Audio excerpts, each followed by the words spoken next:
السلام علیکم ورحمۃ اللہ وبرکاتہ۔ عالم اسلام کو 11ویں شریف کا چاند مبارک ہو، اور اللہ رب العزت ہمیں 11ویں شریف میں خوب سے خوب عبادت کرنے کی توفیق عطا فرمائے، اور اللہ پاک بڑی پیر دستگیر کے صدقے طفیل ہماری تمام عبادتوں کو اپنی بارگاہ میں قبول فرمائے۔ اللہ رب العزت ہمیں سچا پکا دستگیر کا مرید بنائے۔ آج 11ویں کا مہینہ، 11ویں کا چاند الحمدللہ ہمارے سامنے موجود ہے۔ پیارے آقا صلی اللہ تعالی علیہ وسلم کے پیارے دیوانوں، جیسے ہی 11ویں شریف کا چاند نظر آتا ہے تو تمام عالم اسلام میں جتنے بھی اہل سنت والجماعت کے لوگ ہیں، اور جو بڑے پیر صاحب دستگیر حضور سید المحبوب سبحانی عبدالقادر جیلانی غوث اعظم دستگیر سے محبت کرتے ہیں، تو وہ اپنے گھروں میں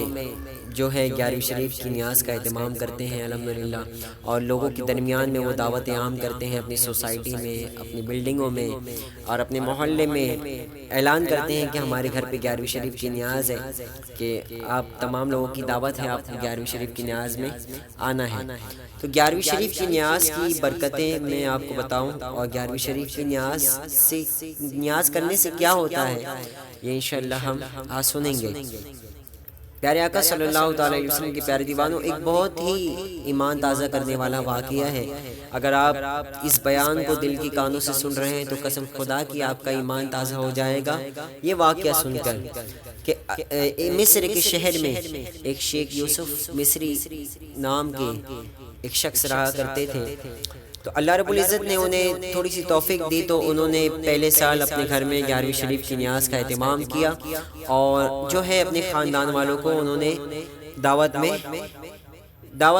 نامہ اپنے خاندان والوں تک پہنچایا، اور اپنے خاندان والوں کو انہوں نے دعوت دی۔ پھر اس کے بعد میں آنے والے سال میں اللہ رب العزت نے انہیں اور نوازا اور توفیق دی،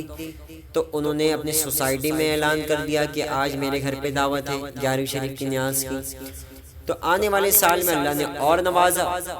تو اس طریقے سے اللہ رب العزت ہر سال انہیں نوازتا گیا، یعنی ہر سال ان کے اندر تبدیلی پیدا آتی گئی، اور 11ویں شریف کی نیاز کی برکت سے اللہ پاک نے انہیں ایسا نواز دیا کہ ایک سال ایسا آیا کہ شیخ یوسف مصری نے دعوت پوری مصر کو کر دی کہ کسی کے گھر چولہا نہ جلے، اور تمام مصر کی دعوت شیخ یوسف مصری کے گھر پر ہے۔ تو میرے پیارے آقا صلی اللہ علیہ وسلم کے پیارے دیوانوں، اس سے پتہ چلا کہ 11ویں شریف کی نیاز کی برکتیں کتنی ہیں۔ آگے کی بات تو بہت بڑی ہے، یہ بس اتنی سی بات آپ ذہن میں رکھیں کہ 11ویں شریف کی نیاز کرنے سے اللہ پاک ہماری کاروبار میں، ہماری روزی میں، ہمارے گھر میں اللہ رب العزت برکت عطا فرماتا ہے۔ تو پوری مصر میں یہ اعلان ہو گیا، پوری مصر کے لوگوں تک یہ پیغام پہنچ گیا کہ آج کسی کے گھر پہ چولہا نہ جلے، آج شیخ یوسف مصری کے گھر پہ دعوت ہے، 11ویں شریف کی دعوت ہے، غوث اعظم دستگیر کے نام کی نیاز، غوث اعظم دستگیر کے نام کا لنگر عام ہے، اور تمام مصر کی دعوت ہے کسی کے گھر پہ چولہا نہ جلے۔ تو دیکھتے ہی دیکھتے تمام مصر کے لوگ شیخ یوسف مصری کے گھر کے پاس جمع ہوئے۔ تو جب جمع ہوئے، اچانک سے شیخ یوسف مصری کی طبیعت میں تبدیلی پیدا ہوئی، ان کی طبیعت اچانک سے خراب ہو گئی۔ تو انہوں نے اپنے بیٹے کو یہ وصیت دی کہ بیٹا،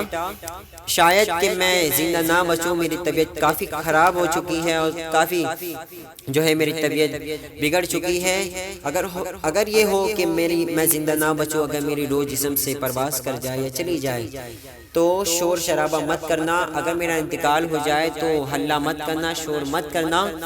بلکہ مجھے ایک الگ کمرے میں لٹا دینا۔ اگر تم شور کرو گے یا اگر تم میرے جانے کا غم مناؤ گے تو بڑے پیر دستگیر کی شان میں، نیاز میں خلل پیدا ہوگی، اللہ رب العزت اس سے ناراض ہوگا، اور بڑے پیر غوث اعظم دستگیر کی شان میں یہ توہین ہوگی۔ اگر تم باہر اعلان کر دو گے کہ میرا انتقال ہو گیا ہے تو کوئی نیاز کھا کر نہیں جائے گا، سب خالی پیٹ جائیں گے، تو کسی سے مت کہنا کہ میرا انتقال ہو گیا ہے، اور جو ہے یا میں کہاں ہوں یہ بھی مت کسی کو بتانا۔ جب لوگ چلے جائیں تو اس کے بعد میں مجھے دفن کرنا، مجھے غسل کرنا، مجھے دفن کرنا، مجھے غسل کرنا، لوگوں کے جانے کے بعد لوگوں کے سامنے نہیں۔ تو پیارے آقا صلی اللہ علیہ وسلم کے پیارے دیوانوں، یہی ماجرا ہوا کہ تھوڑی دیر میں شیخ یوسف مصری کا انتقال ہوا اور ان کی جسم سے روح پرواز کر گئی۔ تو ان کے بیٹے نے جا کر جو ہے ایک کمرے میں اپنے بابا جان کی جسم کو انہوں نے لٹایا۔ دیکھتے دیکھتے ایک بزرگ شخص آئے ان کے بیٹے کے پاس اور ان بیٹے سے کہا کہ بیٹے مجھے بتاؤ تو ذرا، یہ جو عام دعوت ہے جس نے تمام مصر کی دعوت دی ہے وہ کون ہے؟ تو بیٹے نے کہا کہ وہ میرے ابا ہیں اور ان کا نام شیخ یوسف مصری ہے۔ تو اس بزرگ نے کہا کہ نام تو میں نے سنا ہوا ہے، تو اب میں ان سے ملنا چاہتا ہوں کہ انہوں نے تمام پوری مصر کی دعوت دی، تمام مصر کی دعوت دی، یہ بہت بڑی بات ہے۔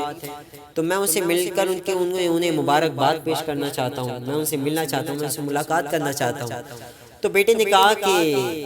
حضور بابا جان ابھی کچھ کام میں مصروف ہیں، آپ جب تک نیاز کھا لیجئے، نیاز کھانے کے بعد ملاقات کر لینا۔ تو وہ بزرگ نے کہا کہ نہیں، میں تو ان سے ملوں گا اور جب تک ملوں گا نہیں، جب تک نیاز نہیں کھاؤں گا۔ اب بیٹے نے کہا کہ حضرت ابا کی طبیعت علیل ہے، ابا کچھ کام میں مصروف ہیں، آپ جب تک نیاز کھا لیجئے، نیاز کھانے کے بعد فارغ ہو جانا، اس کے بعد میں میرے ابا سے مل لینا۔ تو وہ بزرگ جو تھے وہ ضد پر اڑ گئے، کہا کہ نہیں، جب تک میں شیخ یوسف مصری سے ملوں گا نہیں، جب تک میں کھانا کھاؤں گا نہیں۔ اب بیٹے نے انہیں ایک طرف لیا، ایک کنارے پر بلا کر کہا کہ بابا، میرے بابا کا انتقال ہو چکا ہے اور ان کی یہ وصیت تھی کہ اگر میرا انتقال ہو جائے تو کسی سے شور شرابہ نہ کرنا اور کسی کو بتانا نہیں کہ میرا انتقال ہو گیا ہے، کیوں اگر تم بتا دو گے تو بڑی پیر غوث الاعظم دستگیر کی شان میں یہ گستاخی ہوگی اور کوئی لوگ کھانا کھا کر نہیں جائیں گے، ایسے ہی چلے جائیں گے۔ تو ان کا یہ کہنا تھا کہ ان کے مہمانوں کی جانے کے بعد مجھے غسل کرنا، مجھے دفن کرنا۔ یہ پڑی ہے میرے ابا کی لاش، میرے ابا نے یہ وصیت دی تھی کہ مہمانوں کی جانے کے بعد جو ہے مجھے غسل دینا، مجھے دفنانا۔ تو وہ بزرگ جو ہے وہ اس تخت کے پاس جاتے ہیں جس تخت پر شیخ یوسف مصری کا لاشا رکھا ہوا تھا۔ وہ بزرگ گئے اس تخت کے پاس اور انہوں نے ایک لات ماری شیخ یوسف مصری کو اور کہا کہ اے یوسف اٹھ، سب کو بلاتا ہے اور خود بستر پر سوتا ہے، سب کو بلاتا ہے اور خود بستر پر سوتا ہے۔ تو ٹھوکر مارنا تھا، وہ شیخ یوسف مصری اٹھ کر بیٹھ گئے۔ جب اٹھ کر بیٹھنے کے بعد شیخ یوسف مصری نے کہا کہ حضرت آپ ہیں کون؟ میں تو مر چکا تھا، آپ کی ٹھوکر نے مجھے زندہ کر دی۔ اب وہ شخص اور وہ بزرگ فرماتے ہیں کہ یوسف جس کے نام کی نیاز دلاتا ہے اسی کو نہیں پہچانتا۔ اللہ اکبر، جس کے نام کی نیاز دلاتا ہے اسی کو نہیں پہچانتا۔ پتہ یہ چلا کہ ہم عاشقوں کے گھر پہ جب 11ویں شریف کی نیاز ہوتی ہے تو غوث اعظم دستگیر خود تشریف لاتے ہیں۔ جو عاشق غوث اعظم دستگیر کے نام کا لنگر عام کرتا ہے یا اپنے گھر میں چھوٹی سی نیاز کرتا ہے، غوث اعظم اس کے گھر تشریف لاتے ہیں۔ گئے ایک وقت میں 70 مریدوں کے یہاں آقا، گئے ایک وقت میں 70 مریدوں کے یہاں آقا، سمجھ میں آ نہیں سکتا معظم غوث اعظم کا۔ تو پیارے آقا صلی اللہ علیہ وسلم کے پیارے دیوانوں اپنے گھر میں 11ویں شریف کی نیاز کرائیں اور یہ نیت رکھیں کہ ہمارے گھر حضور سید غوث الاعظم دستگیر خود تشریف لائیں گے۔ اور یاد رہے کہ نیاز میں کوئی حرام کی کمائی اگر آپ کو دے تو اس نیاز میں وہ جو ہے اس نیاز میں نہ ڈالیں اور بڑے ہی پاک کے ساتھ، بڑے ہی صفائی کے ساتھ حضور سید غوث الاعظم دستگیر کی بارگاہ میں ہمیں خراج عقیدت پیش کرنا ہے۔ اپنے گھر میں ختم القادریہ کا انتظام کریں اور اپنے گھر میں جو ہے لنگر عام کریں۔ اللہ پاک ہمیں غوث الاعظم